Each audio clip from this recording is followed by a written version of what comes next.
Here we go. It's 7 p.m. in the East in Bethesda, Maryland, at the worldwide headquarters of YAA, and in West Virginia, in the home of Miss Kimberly Klein, the F&I goddess herself. And this is YAA's Saturday Night Live. Well, tonight with Kimberly and I. I mean, that's what you get. Zach's up in Portland, Oregon, getting ready for a wedding. And I got to tell you, I saw a beautiful picture of Zach and Lauren. It was beautiful. Yes, and I'm sure he'll look equally as stunning in his suit tonight as. But I'm sure that Laura will look even better. Yes. If I were to bet. Well. And you know me, I'm a betting man. So yes, I know tonight is. We're gonna answer questions. We're gonna help people with navigating car deals any way we can. But there was breaking news. I got an email today from my good friends, and the only reason they're my good friends is because I pay them like $199 a year for the subscription. My good friends in automotive news. Yep, those friends. So I'm going to share my screen. Oh God. Okay. Because I've gotten so good at this. You have. And here it is, ladies and gentlemen, the breaking news. Okay. I see flashing lights off in the distance, but I don't know that they realize it's for this breaking news. Carvana's license at Michigan store suspended over multiple violations. Yes. In another setback for the used vehicle retailer, a Michigan investigation cited Carvana for repeated violations covering titles, registrations, and odometer statements. Kimberly, as you well know, we have chronicled the trials and tribulations of Carvana titling and registering vehicles in customers' names in so very many states, including Florida, Texas, Illinois, Pennsylvania, Michigan. My guess is that they have these problems in most states, but they don't always get their license suspended in all those states. Their license was temporarily suspended at a dealership in Charlotte, North Carolina. Their license to do business in Illinois was suspended for the very same reasons as this. It's been suspended in Michigan. It is the crux of the matter is that after they had agreed to improve how they did these things, they've fallen in violation of their probation agreement that they would actually institute the things they had agreed to do. So it starts with failing to make application for title and registration within 15 days of delivery for 112 customers since agreeing to an earlier probation extension, committing fraudulent acts in connection with selling or otherwise dealing in vehicles where Carvana employees admitted to destroying title applications and all applicable documents pertaining to the sale of 3 vehicles that were sold to customers, and then Carvana took those vehicles back. So can we stop on that one real quick, Ray? Because I don't know what you have in your mind whenever you read that bullet point, but I have a picture in my mind. I can see, I don't know, maybe finance managers, accounting, sales managers taking deal files and shredding them. I mean, or I putting them on a burn pile somewhere. I can see papers flying and why do you think that would happen? Oh God. Well, I think if you keep reading the bullet points here, we might figure it out. Might get a hint. Okay. How about they were failing to maintain odometer records? I mean, nobody cares about that. The feds don't care about a federal odometer statement. Who cares? Improperly issuing temporary registrations. Yeah, failing to have records available for inspection during a reasonable or established business hours, processing improper odometer disclosure records on which the odometer disclosure had been signed on behalf of the purchaser. On behalf. Okay, let's stop there. What does that look like? I'll tell you what that looks like. Where's my pen here? And you just kind of, I'll just sign this for you, okay? Yeah, that looks like fraud. Yeah. But maybe the customer signed a form that said, "Hey, if you've missed my signature anywhere, go ahead, feel free to sign it for me." Go ahead, it's all right. They might have. Maybe they signed a POA for. I doubt it. And we don't know, because I think the entire files are missing. But could at least in 3 cases probably. Yep. And last but not least, violating terms of a probation agreement 127 times. So my guess is that if you violate that probation agreement 126 times in Michigan, they'll leave you the hell alone. But that 127th time, boy, that's just one too many. This is ballsy. This is so ballsy. I just want everybody out there to know that compliance means nothing in this case, or these cases, I should say. And to me, this is super, super scary, and it's very ballsy of them. I can't even imagine doing these things. Well, I know there was a part of the article that you wanted to share with the audience, so I'll let you do that. I do. I'm going to speak here on behalf of. I'm just going to read what the response was. And I'm sure everyone out there will understand that over 98% of our Michigan customers receive their registration in a timely manner, and the state suspension, which came without any notice, can you imagine? Yeah. An illegal violation of Carvana's due process is based on isolated incidents, Ray, representing 1% of our Michigan sales. Carvana is ready and willing to discuss a swift resolution with the state, as we've already solved their concerns. In the meantime, Carvana will continue selling cars to Michigan customers. So, there you have it, ladies and gentlemen. It's all done. Yeah, it appears as if it's not Carvana's issue; it's the state of Michigan's issue. Because 98% of the time they get it right. They just get it right. Okay, and so Michigan's picking on them for the 1% of the time that they don't quite get it right. I mean, and that was an excuse they used for Illinois. The antiquated Illinois titling process. Right. You know what? How come all the other dealers in Michigan have figured this stuff out? Yeah, okay. I was going to ask you that. How is it that all the other dealerships, and maybe not all the other dealerships, probably 98% of all other dealerships, Illinois have figured it out and do process their state work in a timely manner, but somehow Carvana.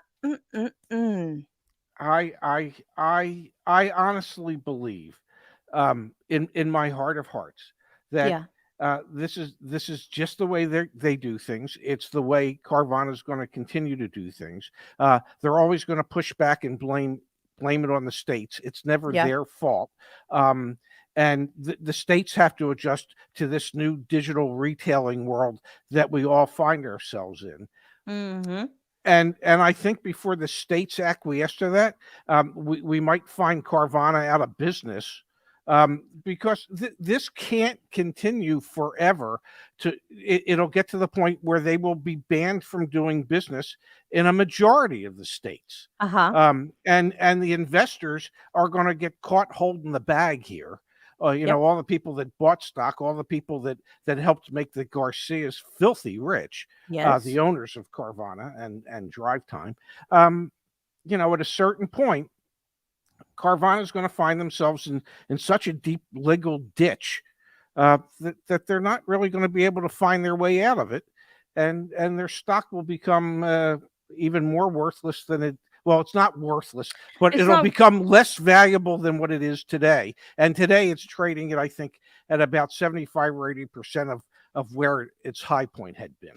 Yeah, I just read the very last line. Shares in Carvana plunged 8.8% to $19.27 on Friday during an overall down day on Washington Street. But yeah, if I remember correctly, it wasn't but a month or so ago whenever I said I give Carvana, what did I say? 12 to 24 months before they're something like gone. that. Yeah. I think I'm gonna stick to that. I really do. I got some backlash from it, but I'm gonna stick to it.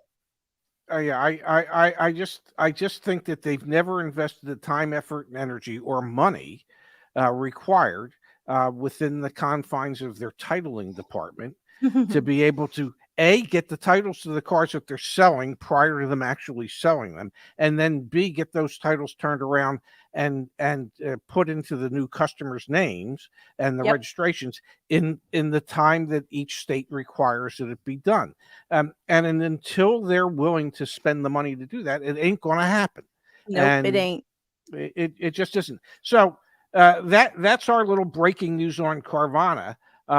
Now, Justice, I think. Did I say Washington Street? well, you did, but Did I I know. say Washington? Thank you, Justice, for bringing that to my attention. I didn't mean Washington Street, although Washington might be close to Wall, but I did mean Wall Street. I said I Washington Street. I had a pretty good idea what you Did meant. you know what I meant? Okay. I did. So now we need to find. Do we have any questions? Here's one from Juan Cruz. I'll click on it and look. Yeah. Okay. Okay. Juan, I have a credit score of 610 with a down payment of $8,500. Well, I can tell you right now, as an F&I manager, if I was an F&I manager, there are 8,500 reasons for me to be able to get this deal done. Come to me. Come to me. I will get this done. Yeah. Yes. What are my chances of getting a car? He needs help. Pretty good. Would you like to handle that one for him? Yeah, the short answer is yeah, you'll be fine. But the longer, more detailed answer is that one, it depends on the structure of the deal. Really, that's what it comes down to. How much Yes. car are you trying to buy? That 610 score, is that Experian? Is that TransUnion? What is that? We want to make sure that it doesn't even matter really. I could get this deal done no matter what. But my point is, it's more than a score. It depends on the structure of the deal. $8,500 down on a $100,000 vehicle might not look so good. $8,500 down on a $30,000 vehicle is going to help you an awful lot. Yeah, I think you got yourself a car deal. Now I think Juan has to be prepared to handle a higher interest rate. Yep. Because of a 610 credit score. The bank's going to look at him and see greater risk because of that credit score. And then also, we don't know the depth and breadth of his credit file. Right. But trust me, there's 8,500 reasons for a finance manager to be able to get that deal done, as long as the deal is structured in such a manner that a bank would be hard pressed to say no. 100%. And the other thing one last thing for one, just because you're a 610, there is still a buy rate. And so the finance manager is still going to mark it up a couple of points on you, probably one. Get your foot in the door, make your payments for 8 to 10, maybe 12 months, go refinance that at a credit union with a lower interest rate after you've got your payments under your belt and get your score back up there. Exactly. If you have limited credit or a lower credit score, bite the bullet. If you're in a position like Juan's in with $8,500 down, and like Kimberly says, 8, 10, 12 months from now, look to refinance at a lower rate, because if you've been making your payments as scheduled, then your credit score should be going up, and you'll look like a more a better customer to the next bank. A better prospect. You got it. Okay. Here's another one from Raquel. Good evening. I have a question. I have recently purchased a 2022 RAV4 Prime from a Toyota dealer with only 19 miles. I got told it is considered used because it was bought from another Toyota dealer out. Well, no, it would still be a new car if it was a dealer trade. It would not be a used car. It would only be a used car if it was sold and titled and they bought it from a Toyota dealer with someone else having been the first owner. With But otherwise, 19 miles, holy cow. Otherwise, to me, it just sounds like it was a dealer trade, not a used car. Doesn't sound like it. I can't imagine. No, me neither. Oh my God! You know what that could be, though? That could be they screwed it up, and they just don't want to take the time to fix it on all the paperwork. Because once that listen, when you go into the computer system and you've got that little check on new, but if for some reason that gets onto the used by mistake, well, it's going to print out on every single document the same way. So it is possible that it is new. It was dealer traded. Maybe they got it from a different Toyota dealer. And they just don't want to correct it. Well, Raquel, if it were me and that were the case, I would go back and insist that they do. 100%. There are their expense to correct it. But that I would think, unless it had been sold and titled to somebody in between that first dealership and the second dealership, it was probably a dealer trade and still a brand new car as far as anybody's concerned, especially the state, especially if it was still on the manufacturer's statement of origin or certificate of origin, the MSO. Yes, 100%. Yeah. Here's one from Crime Stoppers. Automotive type extended service contract, i.e. prenup. Okay. Bumper to bumper powertrain, gaskets and seals included. Kimberly, I'll let you handle this because there's so many different extended warranties out there, but you know everything, well, mostly everything, about AUL and the vehicle service contracts that we offer here at YAA. So Crime Stoppers, I love Crime Stoppers, by the way. Me too. Huge crime fan. Anyway, on new and newer vehicles, when you're offered an extended warranty in the finance office at the dealership, they are all the same mechanical coverage in that they are exclusionary. They very closely mimic and should always closely mimic the factory warranty that is originally on the car. It is a bumper to bumper, quote, bumper to bumper. Ironically, the bumper is not covered.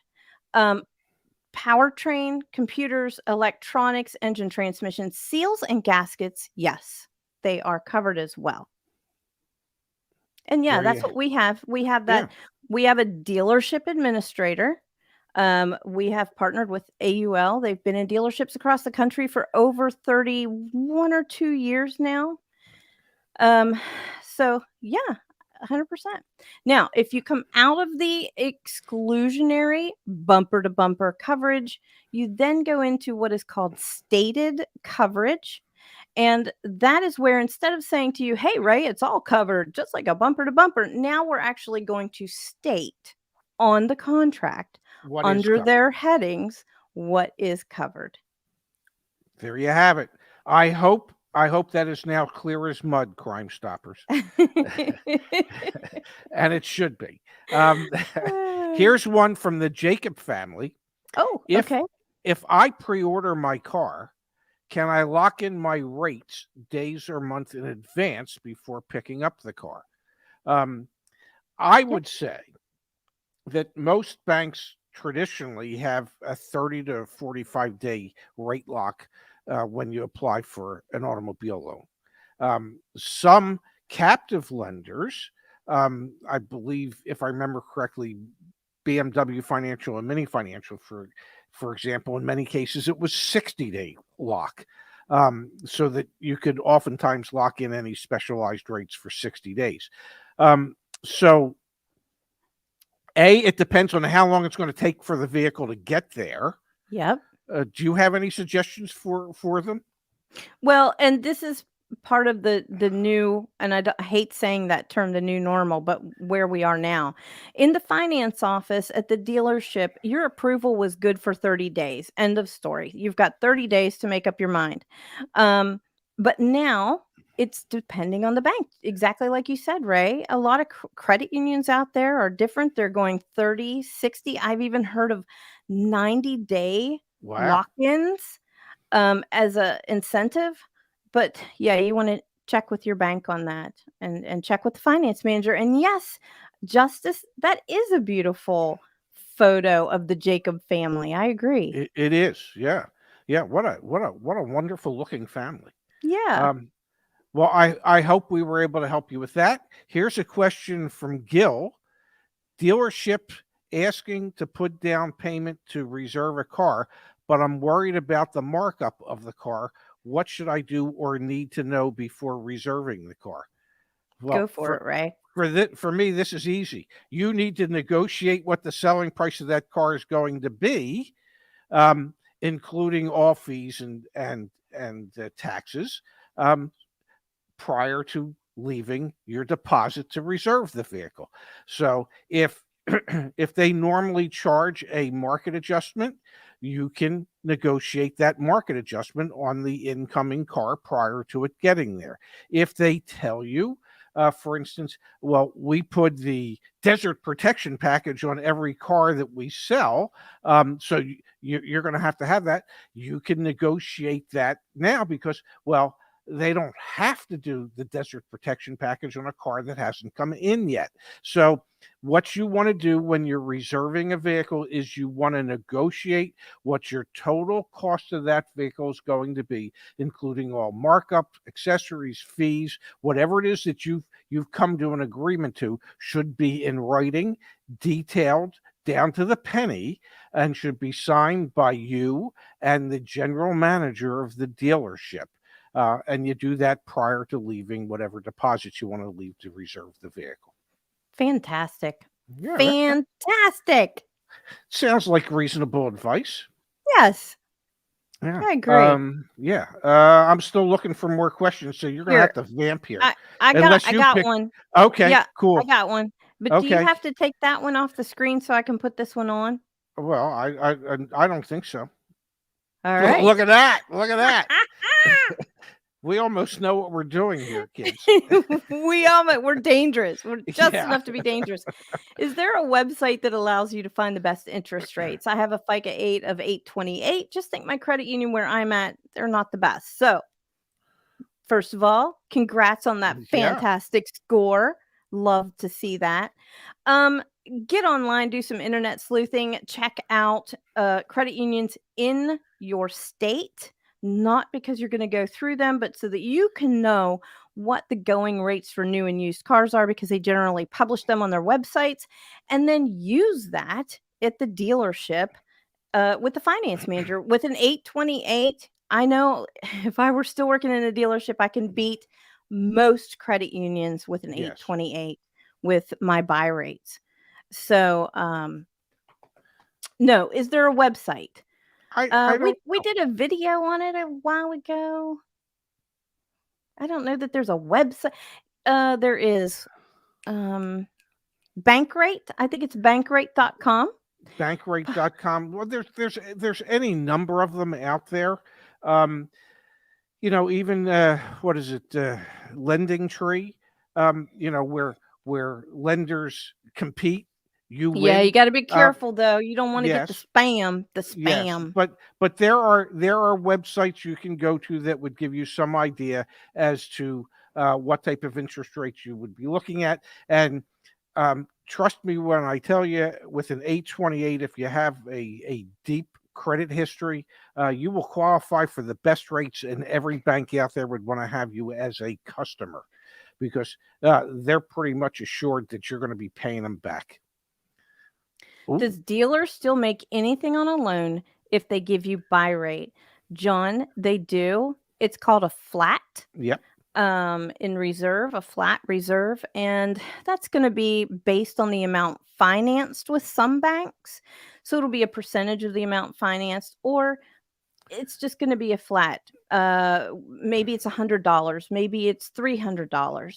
It's certainly not going to be the $3,000 if they were marking it up by a point or two, depending on how much you're financing. Yeah, exactly. I know the finance manager at our Porsche store. He loved when people wanted to finance their Porsches, because even if he only marked it up a point or a point and a half, woohoo! Yeah, when you're financing $90,000, well, guess what? That That's adds up to a payday. rather big reserve. Yep. So, yeah, that's even if it's buy rate, there is some type of flat. The dealer does not do it for free. The bank gives them a little something, but dealers looking to make as much as they can. They hate to sell things for a flat. Here's one from Matthew I was going to pull up. Yeah. When is the best time to trade a car in? Should I wait or do it now to get the most for my trade? Good question. What I would tell you to do is, if you can live without that car, then you can do what's known as a pre-trade. Many dealerships will do this, where they'll actually buy the car from you now at whatever agreed upon figure you and the dealership come up with, and they will hold that amount open so that when your new vehicle comes in, it'll show on the paperwork for the new vehicle that you traded in your trade at whatever rate it was. And so if you live in a state where there's a tax advantage for trading the vehicle, you would get that tax savings for having traded the car. If you live in California, there is no tax savings for trading a car. It would just be a down payment. But yes, you can do a pre-trade. They'll actually hold that money on their books, and it'll show up on your deal when you finally do pick up the vehicle, when it finally does arrive. So that's the best way to handle that. And what we've seen over the last 15, 16 weeks has been a steady decline across the board on the wholesale market at the auctions for what used car values are, and they've been going down.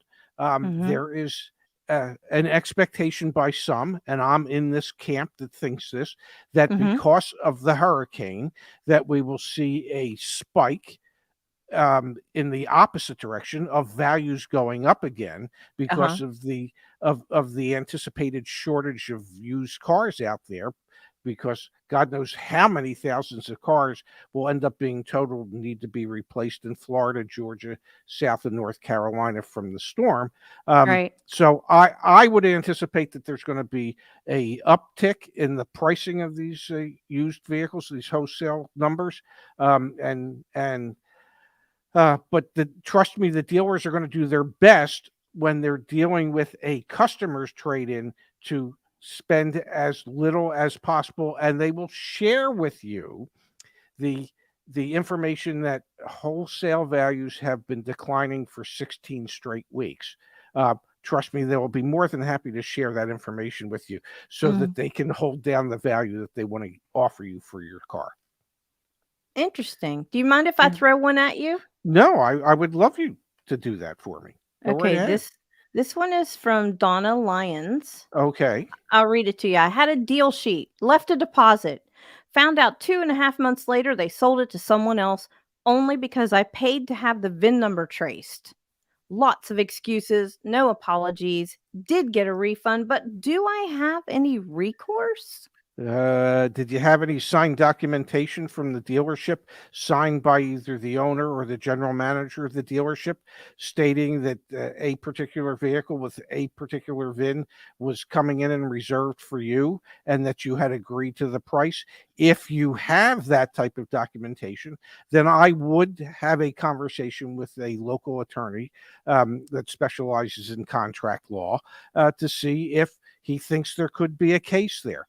I can tell you of a situation, this happened 40 years ago, where at the Nissan store I was managing, we took a deposit on a new vehicle. The used car manager decided to sell it to someone else, not not the person that gave us the deposit. The gentleman that gave us the deposit had come back the following day with his son to pick it up, and it wasn't there. He sued us in court. The outcome was that we were found guilty because we took his money in good faith to hold the car on his behalf. That's why funds were exchanged, and the court ruled that we needed to give him a car. And so his became a free car for his son, right? Because our used car manager really didn't want to pay any attention to the fact that there was a deposit on the vehicle that we sold. So yeah, it might depend on the state. I don't know. You'd have to see, but if you have signed documentation and it lists that VIN number, I'm not an attorney. I didn't stay at a Holiday Inn and Express last night. I've never played an attorney on TV. But I would just think you might want to consult with one.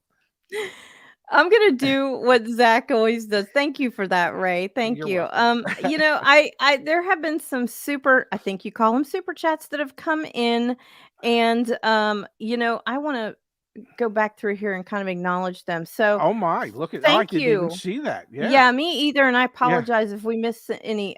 Christopher, thank you. Hi, y'all. I'm looking at a $75,000 car aiming to drop 20% down and have a 770 Experian. Problem is, I'm 22. Credit history is roughly 3 years old. Should I wait a couple more years to provide more cushion? Well, you're the finance expert. I mean, but just off the top of my head, if he has a really thin credit history, 20% down on a $75,000 car would be about 15 grand. That's a sizable chunk down, but it can get done. I could get that done. Well, I think I could. Well, I hear you as the F&I manager saying. Yeah, I know. And the only pushback I'm going to give you, is that depending on how limited his credit history is, and whether what we don't know is if he's ever had an automobile loan in the past. I'm going to say no. Okay, and so I'm just thinking, if it was me and basically his credit history is credit cards, and things like that, I'm not sure even with $15,000 down that you're going to get somebody's first car loan for them to be a $60,000 car loan. No, you're right. You're absolutely right. I would try like hell. I'm not supposed to say that. I would try my darndest to get that done as a finance manager. The 3 years of his credit history, it really, really helps. It depends on what that credit history is. What is your income? What is your stability with your job? How long have you been there? So much more to know. There's more. Yeah, there sure is a lot more. As the late Paul Harvey used to say, there's more to the story. There's the rest of the story. Yeah. You got it. So that's, we don't have a clear enough picture to be able to tell. He could have a 770 credit score, and he could have $15,000 down, and he might only be making $60,000 a year. And I don't know that that's going to qualify you to take a $60,000 car note. No. So, yeah, there's more to the story that we would need to know, I think. I agree. What you got for us? You got anything? I don't know. I was so busy helping you answer that question that go ahead. Did you find one? I think you did.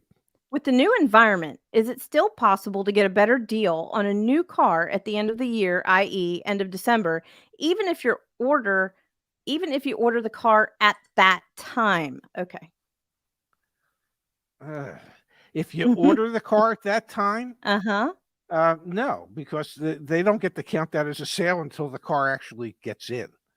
Now, what you need to do whenever you order the car or leave a deposit on a car is negotiate the price of the vehicle. That you need to do at the time that you're ordering the car or putting a deposit on an incoming car. But I wouldn't think if the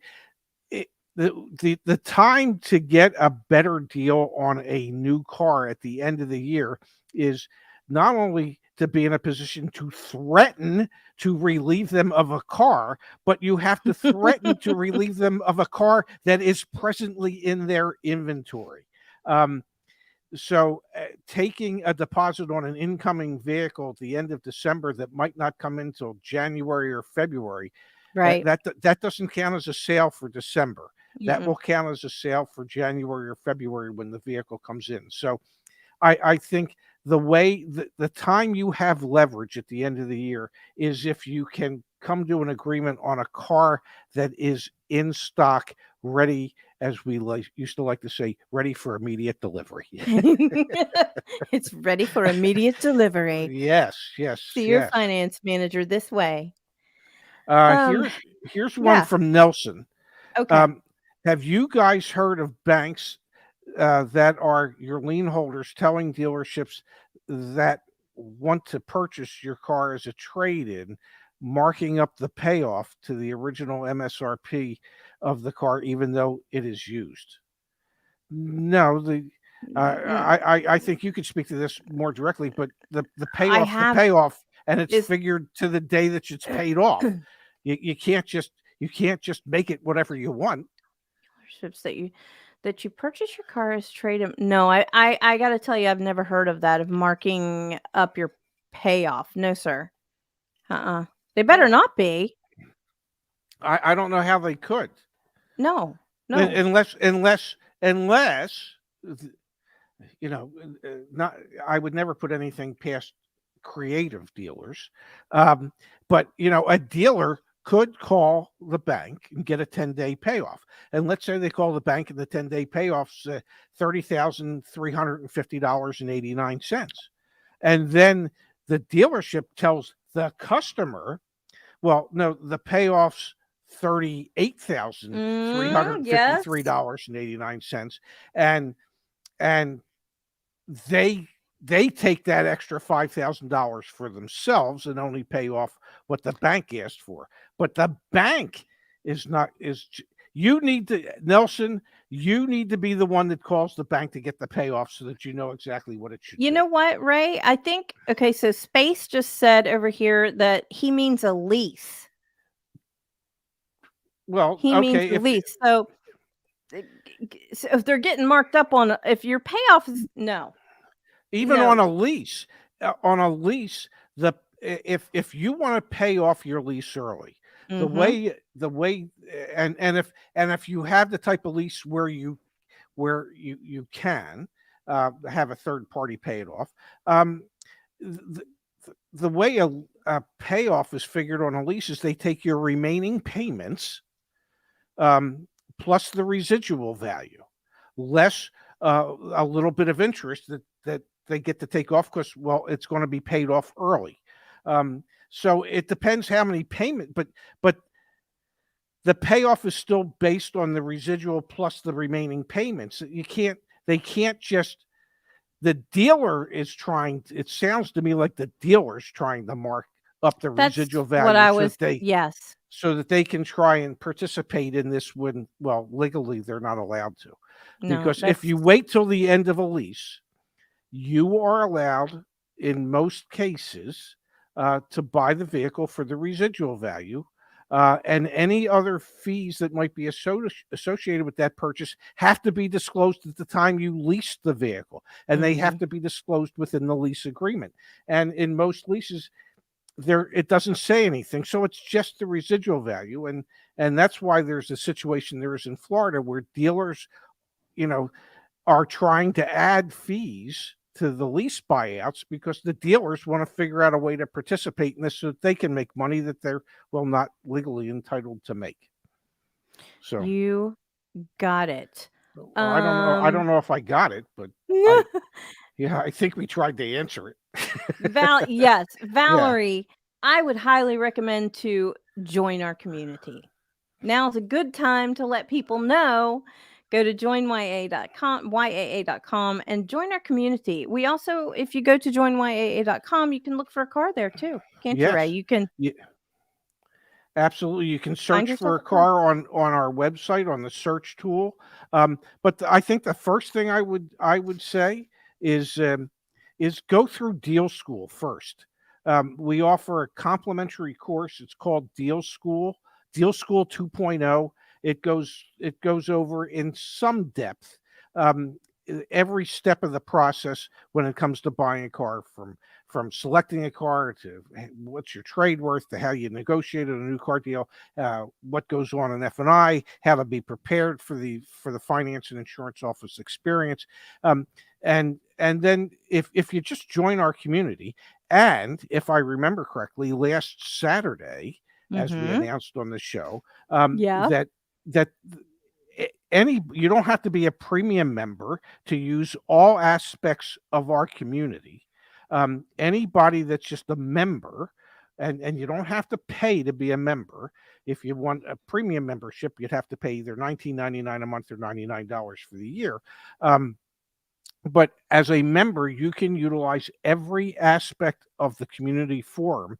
And if you were to go to our community forum, there are tens of thousands of people there, um, just like you, that everybody's trying to help each other, sharing information, sharing documents, sharing stories.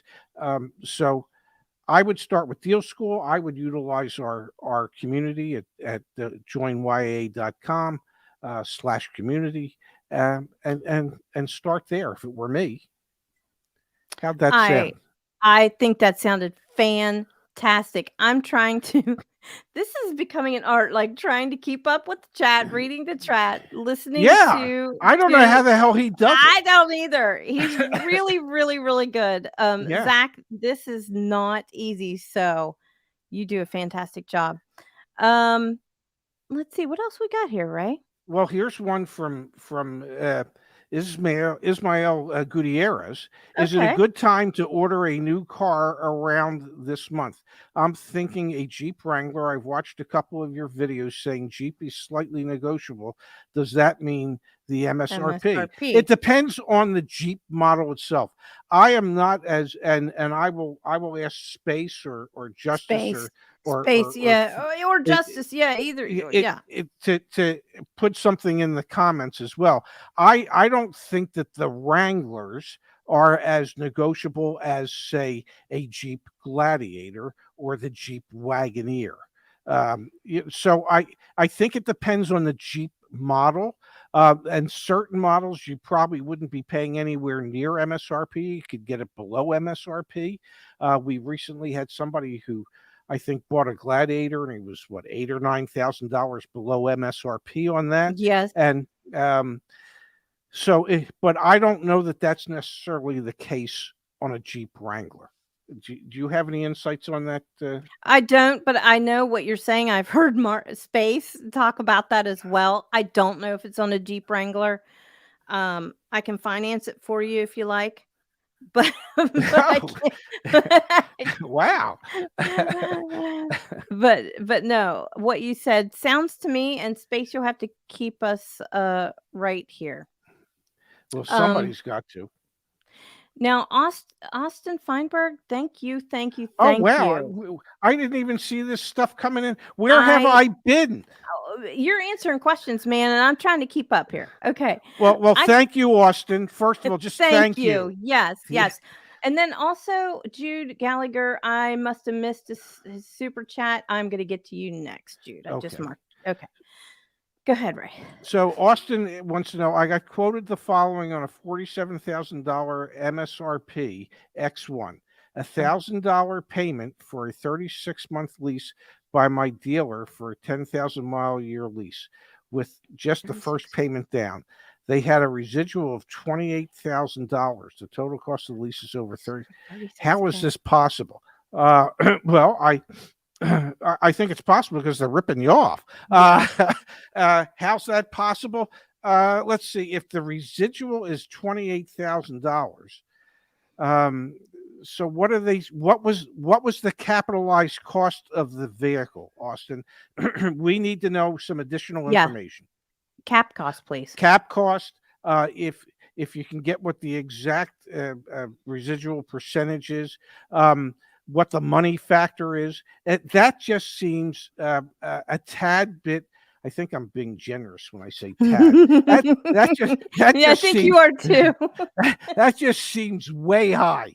Like if I was as high as that payment appears to be, I wouldn't be able to do this show tonight. So I think we need a tad bit more information, and then when you get that information, post it in Review My Lease deal in the community forum, and we'll have some of the advocates, I'm sure, will take a look at it and give you some additional insights. Thank you so much. Yes. Okay. I'm scrolling. I'm looking for Jude. Jude, where are you? Because here you are. All right. Is this Jude? I told you you don't have to give us any money. Damn it! You better not have given us any money today. You're allowed to ask us anything. Oh gosh. Okay. Regarding same $8,500 deal, what if income is SSDI 998? Then your income might be out of whack with what you're trying to buy, Jude. I know Jude emailed me the other day, and I did ask him. I said, "Please be on the show tonight. Okay. Please ask a question tonight." And as I tried to explain to Jude, banks have a minimum amount that they're willing to finance. Yeah. And I don't know. I seem to recall when I was still doing this on a daily basis, it was about $7,500. Maybe today there's banks out there that would finance as little as $5,000. I don't know. But once you start getting below those numbers, they don't necessarily want to do it as a car loan. They'll do it for you as a personal loan if you have the credit to warrant that. I still think the big issue for Jude is going to be that his only income is his Social Security disability income of $998 a month. And I know that Jude's desire is to get a car so that he can do some work in the gig economy, whether it be DoorDash or Grubhub, whatever it is, to deliver some goods and services. But I maybe yeah. Is there any way to get a strong cosigner? Anyway, do you have a strong cosigner, Jude? Somebody that's got the income. I don't know what Jude's credit looks like, but somebody that's got the income to back you up. Okay, so no. So well, I do know SSDI, they can round up. So you need to have your Social Security disability letter. And then whatever's on that letter, they will round that up to help you out a little bit, Jude. The best thing is to turn this stuff over to, wow, the finance manager when you're ready. Not quite yet, though. Let me ask you that the 8,500. What is that, Ray? Well, I know Jude was in touch with a dealership in his area where they said, "Oh, well, we think maybe we can do something." Okay. And that's when I said to Jude, there's a minimum amount that they'll finance. Okay. And so. And you're right. It's typically 7,500. M&T will do 5,000. I'm sure that's probably changed. They're probably a little bit higher right now, but it is in that general area. So let's say we can find a bank somewhere that would do a car loan for $6,000. Would they do a $6,000 car loan? And for a $6,000 car, it's going to be older. It's going to be higher mileage. Maybe you could get 24 months, maybe you could get 36 months. Yeah. It's right. It's going to be right there between if you can get an auto loan or, like you said, if you can get a personal loan. Either way, the interest rate's going to be higher. Because a vehicle for $8,500 is probably, like you said, going to be an older vehicle, higher mileage. Interest rate's going to be higher on it. And if I remember correctly, Jude was going to put down like $500. So it's not like we have a lot of money down and we don't have a lot of income to show. Yeah. And that's what's going to make it difficult. Yeah. I think at best, in order to to be able to have him qualify for a car loan. Yeah, I would. The other thing is, they're going to want to see $1,000 down. Get yourself another $500, Jude. I hate to say it, but right now, now $4,000. That's what he says. Right now $4,000. $4,000 that he can finance. Is that what he's? Yeah, I'm not real sure, Jude. And yes, I agree with snot bubbles. Whoa, Snot bubbles. Credit I have unions those some days. Yeah. It's snot bubbles. Credit unions are a great option. Yes. Because they're going to have, again, to me, in my mind, it's right there along auto loan / personal loan. Yeah. So do check out credit unions as well. Absolutely. Here's what I want Jude to avoid. What I don't want Jude to do is to go from dealership to dealership to dealership and have finance managers shotgunning his deal all over the place, because that's going to ruin a lot of things for Jude. It's going to really, really ruin what credit he's got. So be very careful. Get your ducks in a row first. Absolutely. All right, what else we got here? Well, I'm trying to scroll and mark all the people that, well, gave us money. Damn it! I know, because I hate that I missed any, Ray. I'm so sorry. Well, I think I think I don't know. Starred. Let's hit the starred ones. I starred some of these. Here's one. S4 Slade. Oh, thank you, S4 Slade. Yeah. Greetings, good people. I have a scenario and my cash purchase needs to be rescinded. I live over 1,000 miles away, I guess 1,000 kilometers away.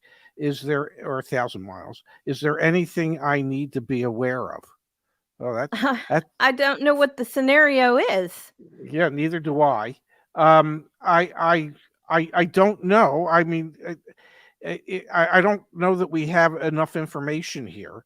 And feel free to post in the community forum. And if you want to drop me an email directly, just send it to Ray at joinyaa.com. And include as much information as you can as to like why it needs to be rescinded. Yeah, I want to know that why. Yeah, it's kind of that's an important piece there. But thank you so much. Yes, thank you for the donation, and we will either put it in the community forum or email me directly, and we'll do our best to try and help you. Nico, thank you for the $5. Reasonable amount to negotiate off of a 2020 Ford Escape with 40,000 miles, selling for $20,000. Okay, Nico, here's the deal. Go to joinyaa.com and click on buy. Okay, and run a listing for the car that you found. And here's what I want you to do when that car shows up in our listings, click on it and scroll down and find out what the price history has been of that vehicle. If, for instance, if the dealer is selling it for $20,000 now, but 3 months ago they were asking $25,000. Well, I don't know that there's going to be a lot of room left to negotiate. You could certainly try, but if the vehicle has always been priced at $20,000 and they've had it for a while, then you might be able to negotiate as much as 10% off.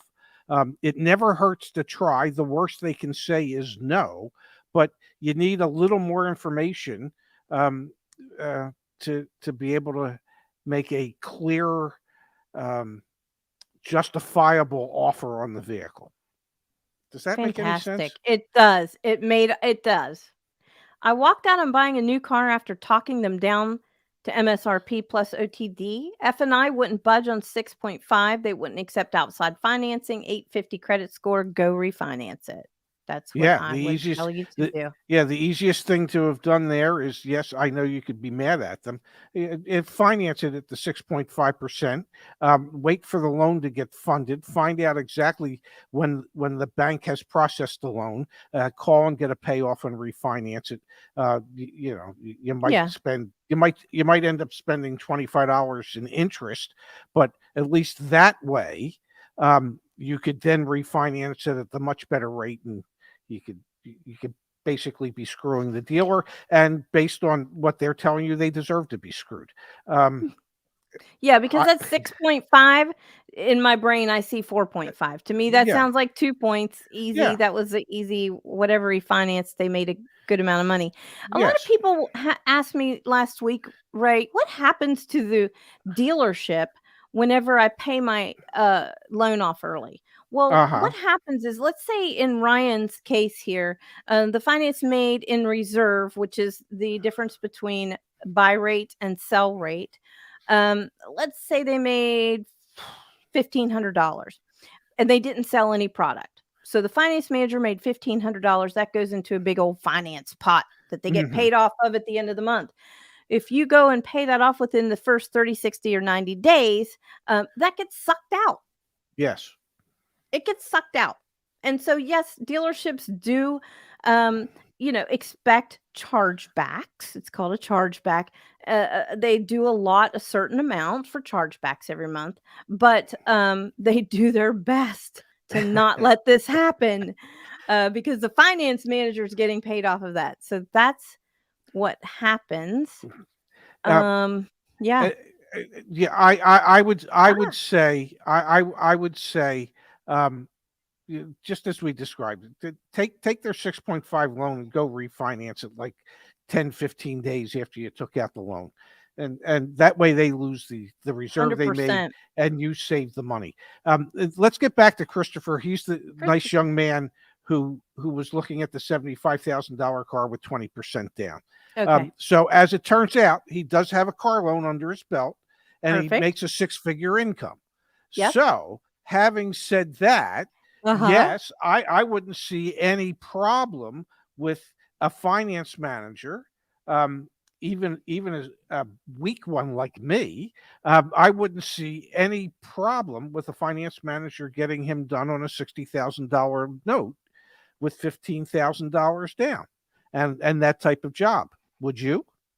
Absolutely not. Now, I think his last sentence is key, though. The car is definitely a want, not a need. Ha ha Yeah. ha. And remember the question we got, Ray, when somebody said, "Will the finance?" Oh gosh, I wish I could remember it. Will they give you a loan if they don't think you really should have that loan? That's absolutely yes. Yeah. So Christopher is a wonderful candidate for the finance office. So go through deal school. If you do want to go through and buy this vehicle, make sure you go through deal school, get into our community. It's free. And make sure that you know what you're doing first. We'll help you out.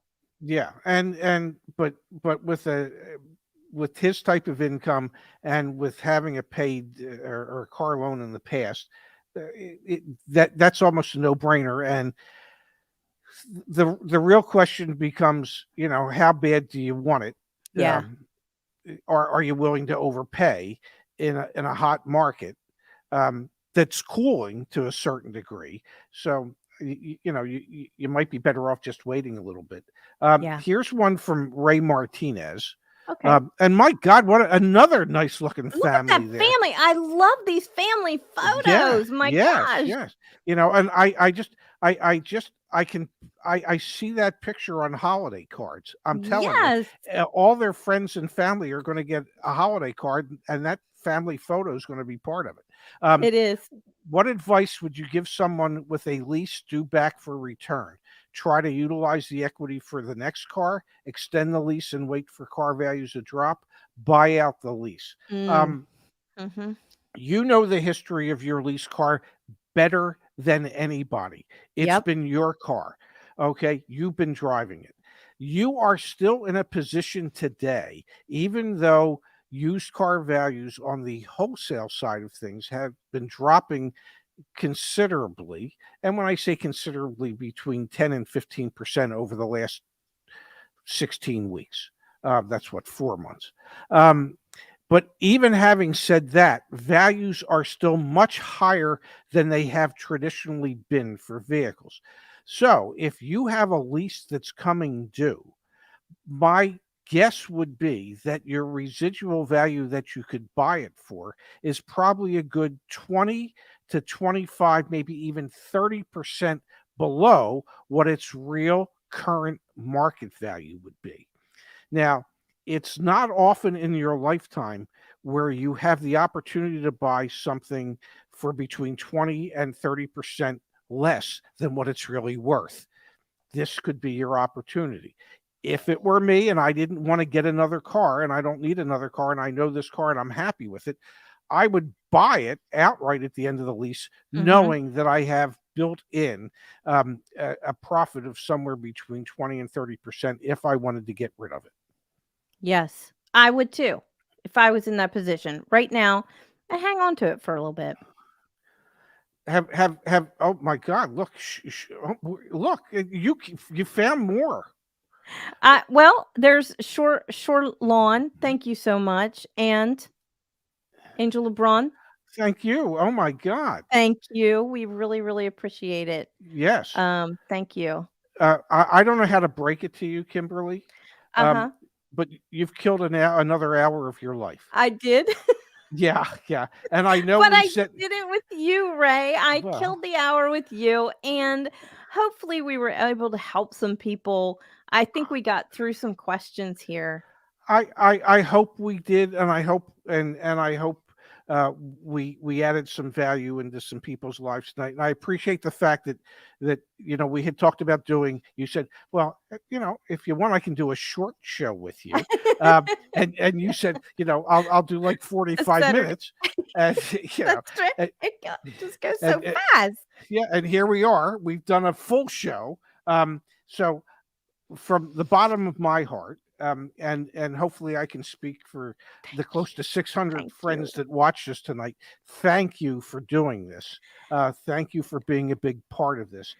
Thank you for spending some of your Saturday night with us, so that hopefully we could make other people's lives a little bit better. So, look, no, oh my God, thank more. you, Ray. I know. Yeah. I get bored driving the same car. But I get bored driving the same car for 3 years. But it is now expensive to change cars often. Should I learn to be happy with one car for 10 years? That's one of those philosophical questions, like what is the sound of one hand clapping? I don't know. Should you learn to be happy with one car for 10 years? I don't know. I don't know. Should I learn to be happy wearing the same pair of sneakers for 8 or 10? I don't know. It's up to you. But thank you for the donation, and thanks for being here. I own 25 watches. Do I need any more? No. Will I buy more? Probably. I mean, I don't need them. But it's how disciplined are you? I know when it comes to watches, I'm not. When it comes to cars, I'm a little bit. There are some philosophical questions we can't answer. Don't ever look in my shoe closet, okay? Thank you so much for having me, Ray. I mean, seriously, thanks so much. This was so fun, and it always goes by so fast. It does. And I appreciate it. And I know that Zach will be back. And I know he's the master of doing all of this. Yes. I learned tonight that this is not as easy as it looks. And I really, really appreciate Zach and you, Ray. You did a fantastic job. So thank you for having me. Well, it was my pleasure. Thank you. Thank you, everybody, for being here. We'll be back here. Well, we'll be back here next Saturday on the YAA channel for Saturday Night Live. And next Monday, we'll be on the Ray and Zach channel with more news that you can use from YAA at noon Eastern, 9 Pacific. And thank you, everybody, for being here tonight. Have a great rest of your weekend. I hope your football teams win. And we'll see you on all back here on Monday. Thanks, everybody. Have a great night. Good night. Bye-bye.